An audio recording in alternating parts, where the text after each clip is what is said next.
para nuestra comunidad, como por ejemplo lo que ha sucedido este fin de semana en México, donde el presidente Andrés Manuel López Obrador pues se reunió con el dictador de Cuba, Miguel Díaz-Canel, el dictador de Venezuela, Nicolás Maduro.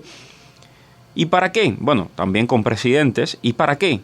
Bueno, para presentar una propuesta concreta al presidente Biden ahora en noviembre, cuando se reúnan.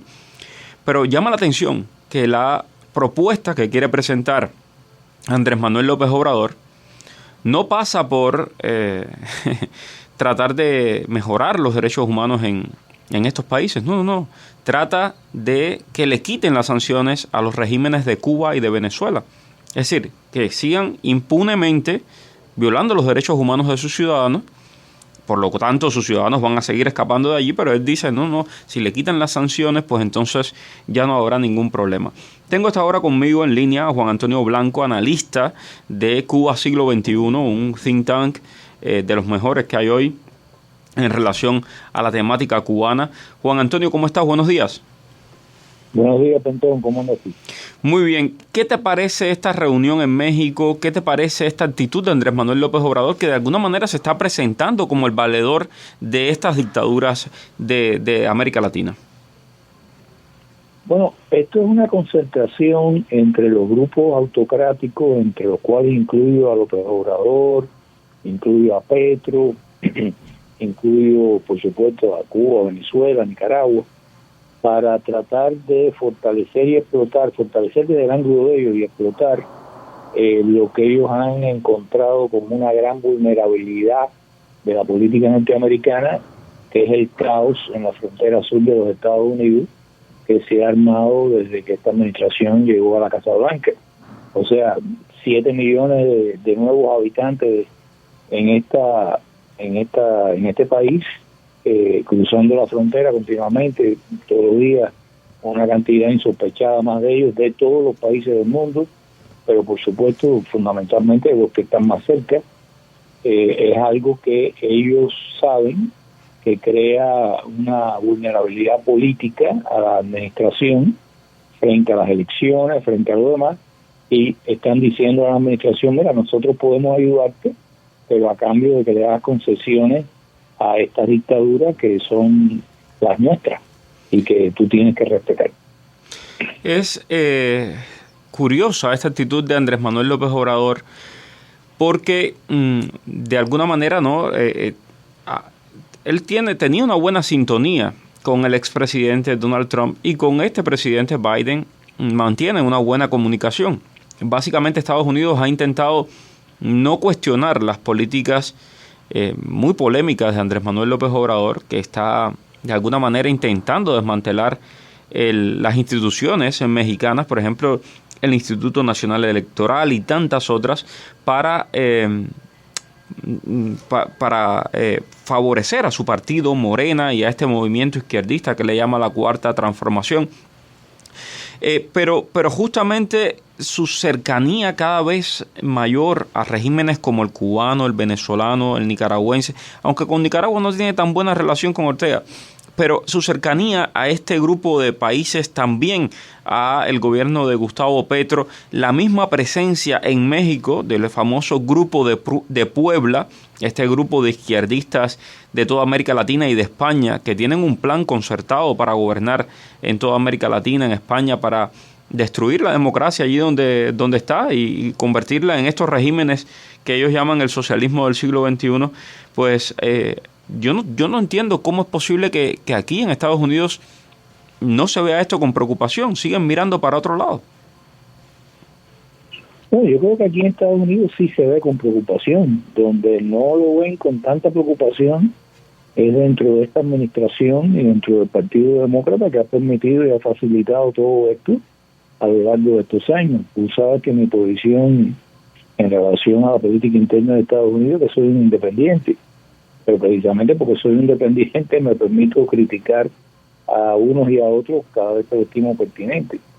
Lo que ha sucedido con la frontera sur no es solamente un problema migratorio, es un problema de seguridad nacional y es un problema de seguridad regional, porque han hecho a Estados Unidos vulnerable, repito, todo tipo de chantajes por parte de estas mafias. El problema de López Obrador es que eso de las buenas relaciones con Trump y con Biden es como el ratoncito que viene y entonces baja la voz y se lleva bien aquí en la Casa Blanca para salir bien en la fotografía, pero después de eso está obligado a hacer lo que su naturaleza le dicta.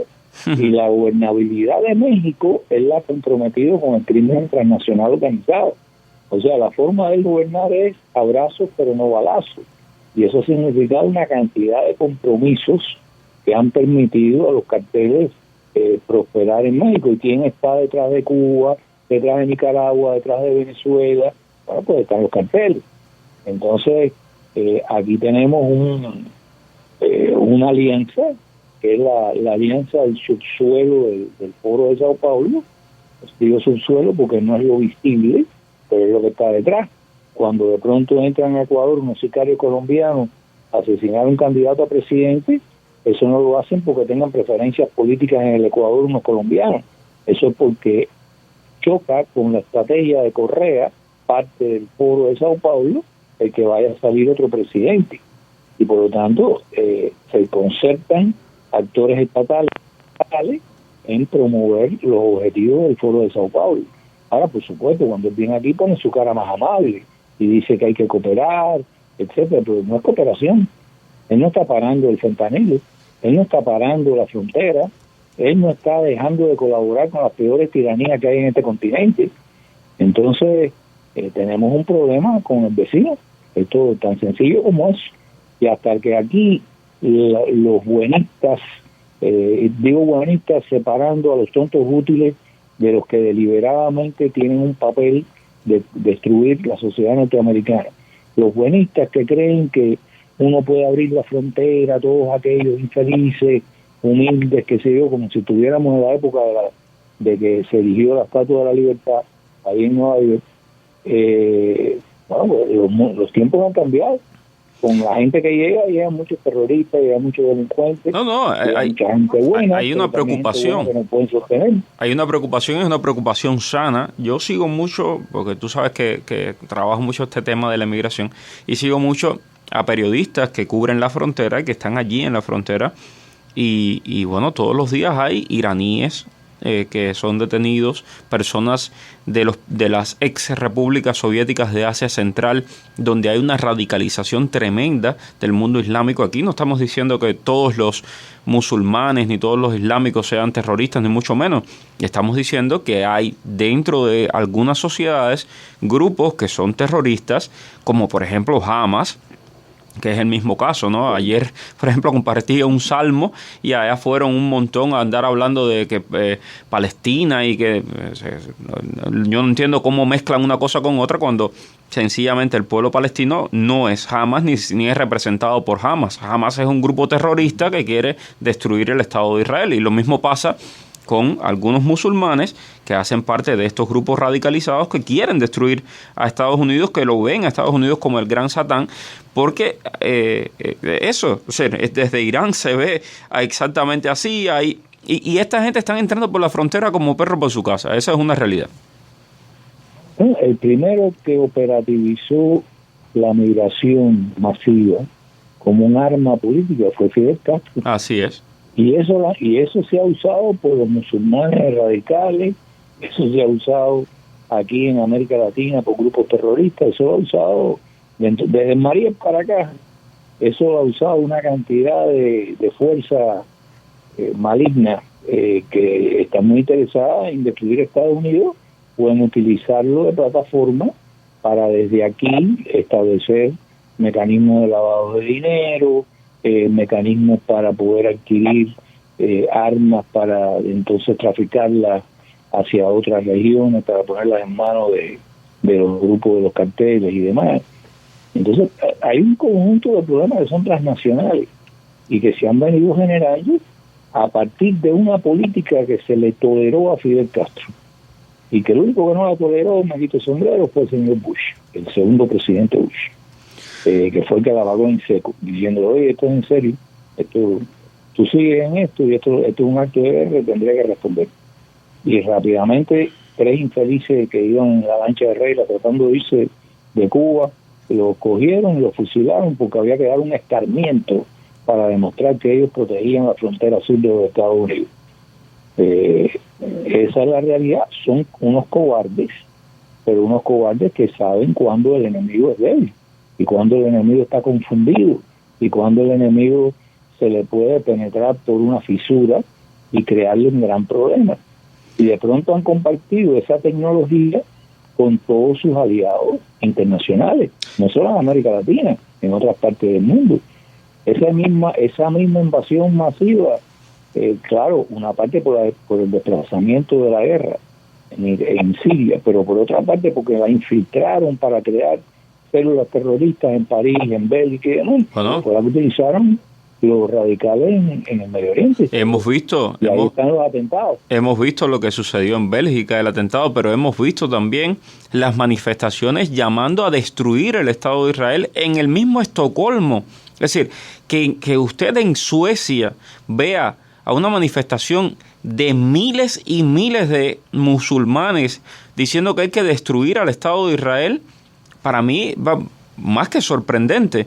Y eso es lo que hemos visto esta semana en Suecia, eso es lo que hemos visto, aunque lo han prohibido, en Francia, en Alemania. Eso es lo que hemos visto aquí en Estados Unidos. El mismo personaje que salió con Canel diciendo que quitaran el embargo y que hizo manifestaciones y convocó a una pila de homeless allí para que le gritaran viva Cuba libre y abajo el bloqueo allí en Nueva York. Ese mismo personaje, que está pagado por bancos estadounidenses, su fundación, está hoy en La Habana haciendo manifestaciones en La Habana pidiendo el fin de la respuesta israelí a lo que fue un acto terrorista, que fue lo que sucedió en octubre 7, esta entrada de los terroristas de Hamas que mataron a 1.400 judíos. Y lo otro que me llama muchísimo la atención también es lo bien que se concertan internacionalmente, las redes que tienen creadas y la manera en que actúan en esas redes internacionales. Para mí es impresionante cómo además cómo utilizan una narrativa falsa. En el caso de Cuba, Andrés Manuel López Obrador dijo mentirosamente, porque es así, mentirosamente, que no existen conversaciones entre Cuba y los Estados Unidos. Entonces, un acuerdo de esta reunión que tuvieron allí en México es que Cuba y Estados Unidos se sienten en una mesa para que conversen, porque es que no hay conversaciones entre Cuba y Estados Unidos. Eso es una gran mentira. Pero Andrés Manuel López Obrador se para y lo dice, y allá van todos los medios de prensa a repetir la mentira de Andrés Manuel López Obrador, y nadie le dice, señor, usted está mintiendo. Sí existen conversaciones entre Cuba y los Estados Unidos.